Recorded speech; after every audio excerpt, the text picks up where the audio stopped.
Now that's what I call a bleeping show.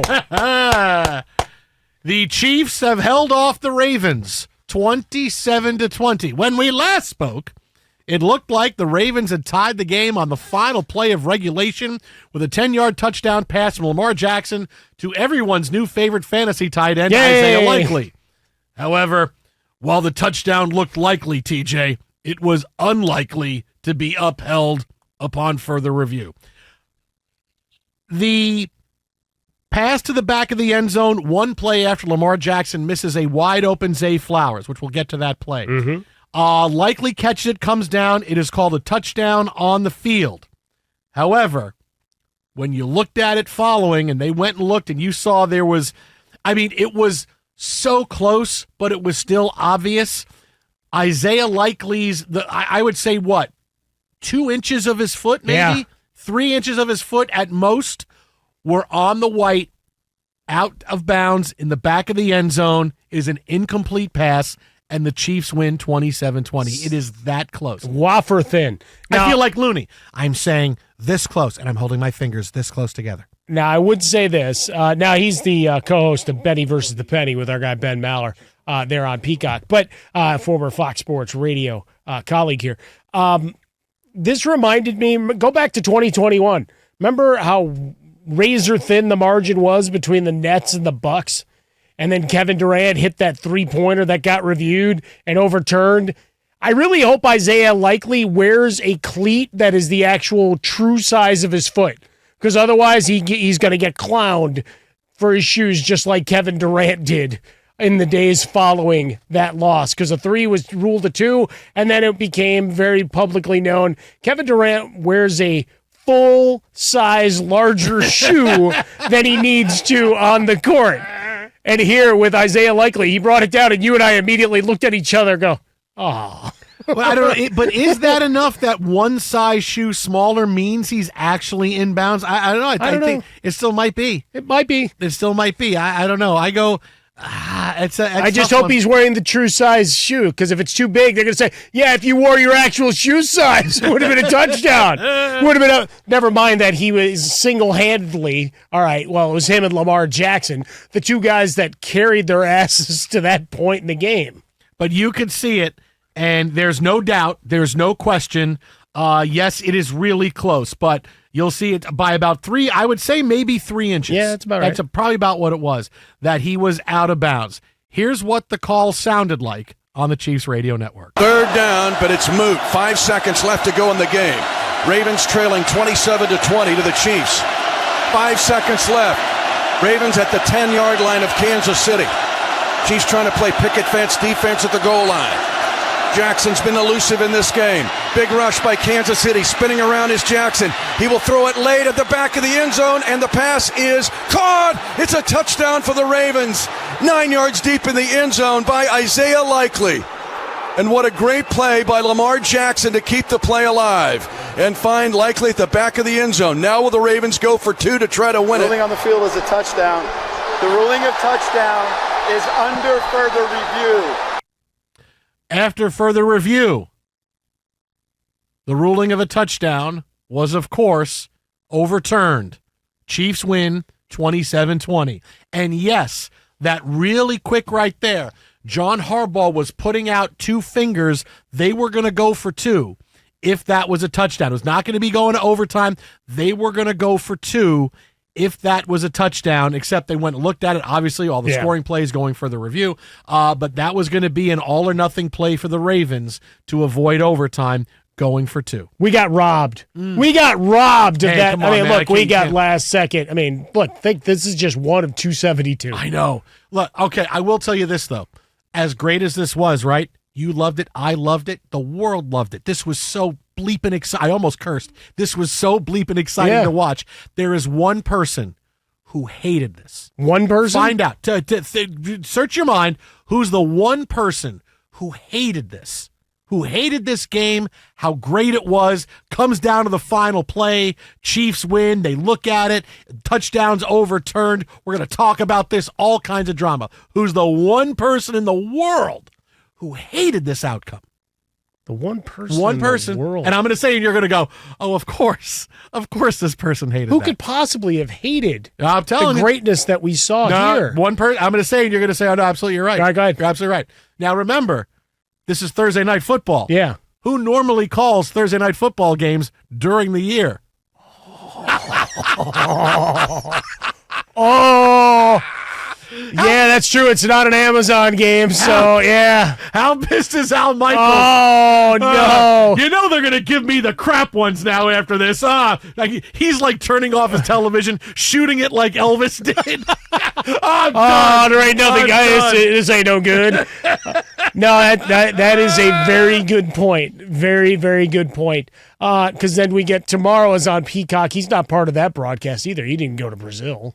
No, come on, man. No. Right? Is it? No. So, yeah, so he'll get whatever the first of the Thursday games. Yeah. No, he got screwed. Because we chronicled it throughout last season about which point in the year he lost his mind doing those Thursday night games. Because we used to turn the volume up during commercial breaks because of the saltiness effect. Like normally it's like we sit here, like we're in the Fox Sports Radio studios here in Los Angeles. We've got a number of monitors on and we're watching the games and watching the alternate feeds, right, when we get the Manning cast and whatever else. Closed captioning is up and whatever we do, but we've got no sound. But we went out of our way as the season wore on. Like, all right, let's listen to Al for a little bit.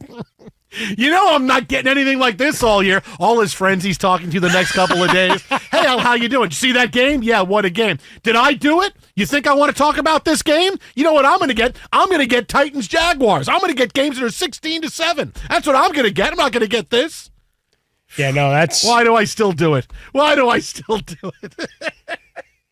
Yeah, it's... Look, overall, there was a lot to be desired from this game, right? We talk about the receiving cores. Rashee Rice is going to be a star. Xavier Worthy, if he gets any hint of daylight, you're not catching him. I do fear that eventually he does get caught and he gets broken in half. He's not a very stout man. No. But he's fast as hell. He's basically the Flash. So there you go. We'll bring all the superheroes in that we can. And Mahomes made his plays. Pacheco ran hard and gave you some moments. Kelsey was mostly invisible. On the Baltimore side, run game, except for Lamar Jackson, was pedestrian at best, mostly invisible, and they went away from it. And then Zay Flowers finished with the 6 catches for 37 yards he had at halftime. Do you think if Isaiah Likely had no toes, he would have been in bounds? No toes. No, if we're going back to like old kicker where it's got the snub nose shoe, like Tom Dempsey, Tom who had Dempsey half and a foot. the like snub if they, nose shoe. like if they cut his toes off before the game, does he wear smaller cleats and he maybe is in bounds? Yeah, okay, all right. I'm just saying. I mean, no toes. I mean, sometimes you got to say. it. I mean, I don't know that you're necessarily going to be able to have the same footing to be able to make that move without the toes.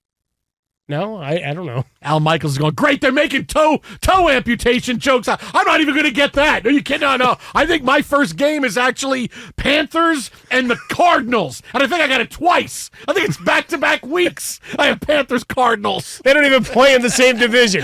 Doesn't matter.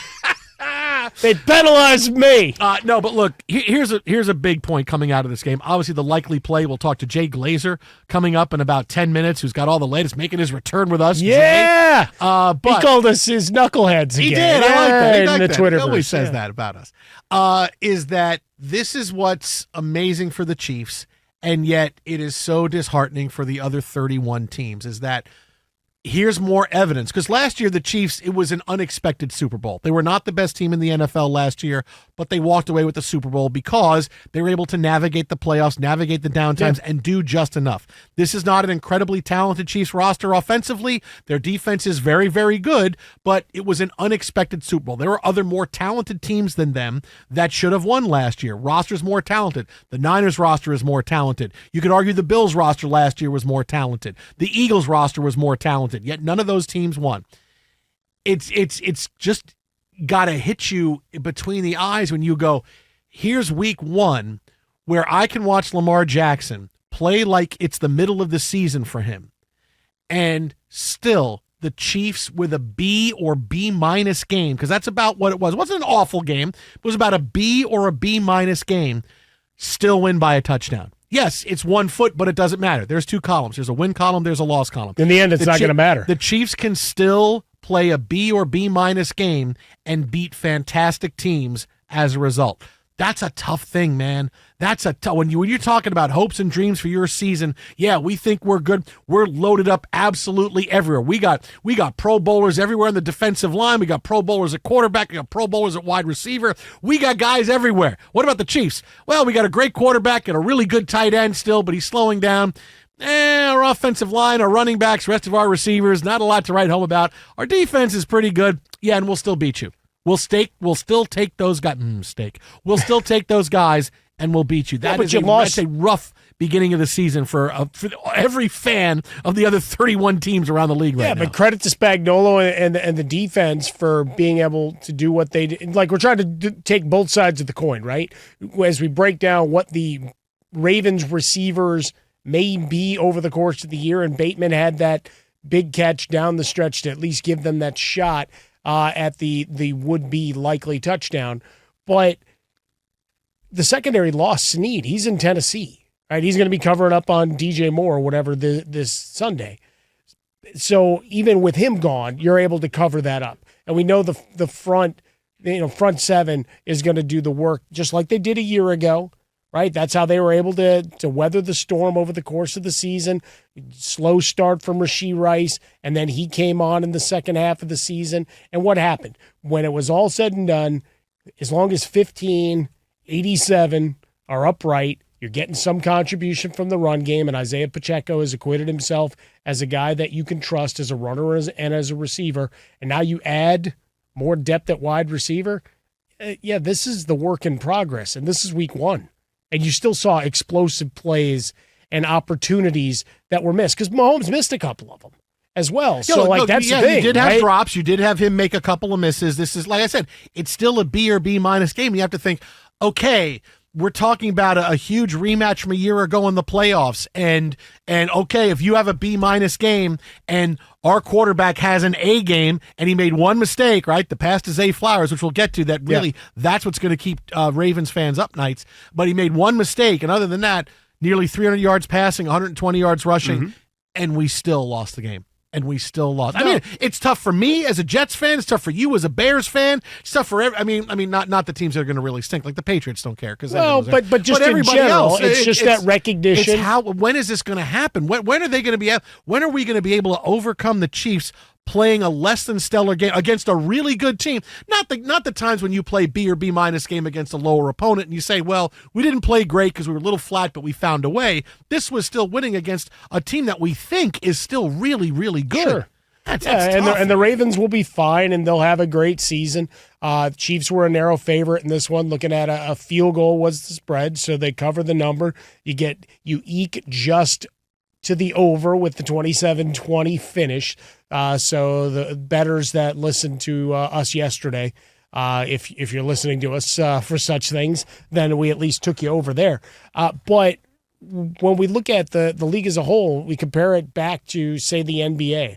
When we watched the Warriors in series, and there's games where they look uninspired. Now, obviously, in football, it's a one-and-done scenario in the playoffs, but I think the comparison is apt of there were times where it's lackluster, and then you get a 5-minute barrage that gives them the distancing for the game, right? Even go back to the U.S. men's Olympic team if you want to do that. Let's take Steph Curry and the barrage of three-pointers down the stretch. Were they ahead? Sure. But each possession was a grind, and then they blew it wide open. With the Chiefs, so long as those component parts are there for the playoffs, it's awful hard to pick against them, right? It's like Brady and the Patriots. It wasn't always a symphony. It didn't always look pretty. Hell, when it was prettiest, they didn't win. Mm-hmm. I mean, they won a lot of games, but they didn't win it all. No. Just like the Warriors and their 73 wins. Balls. But it's that kind of thing where you get your shot. Last year was the most imperfect of the teams that we've seen during this dynastic run, and I think we can say that. And here, week 1, with those wide receivers, it's only going to get better. So good luck.